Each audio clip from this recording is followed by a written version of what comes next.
كيبان لي انه المنتخب الوطني يعني غادي في خطه ثابته في البطوله هذه، وكنظن انه غتكون مفاجاه غدا ان شاء الله. وغادي يعني غادي نلعبوا بروح وطنيه كيف ما شفنا في الماتشات اللي فاتوا، والحمد لله. كما كنقولوا ما خافوش على الدراري، راهما غادي مزيان. الله يوفقهم الله يدير شي شاويل ديال الخير في هذا الماتش ديال غدا، وان شاء الله يكون الخير ونفرحوا عاوتاني ونشطوا كما العاده.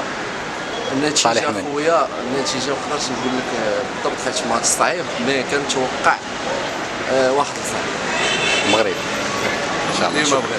واخويا اش نقول لك، هي مباراة صعيبة صراحة مع المنتخب الاسباني مزيان، الدراري مزيانين كيلعبوا كرة حديثة وكيلعبوا مزيانين، وحتى حنا راه عندنا دراري مزيانين، عندنا زياش وفال تا هما عارفين طريقة اللعب ديال المنتخب الاسباني، وما نخافوش على راس لافوكا. وان شاء الله كنتمناو تكون النتيجة من صالحنا، وكنتمنى 2-1 ان شاء الله.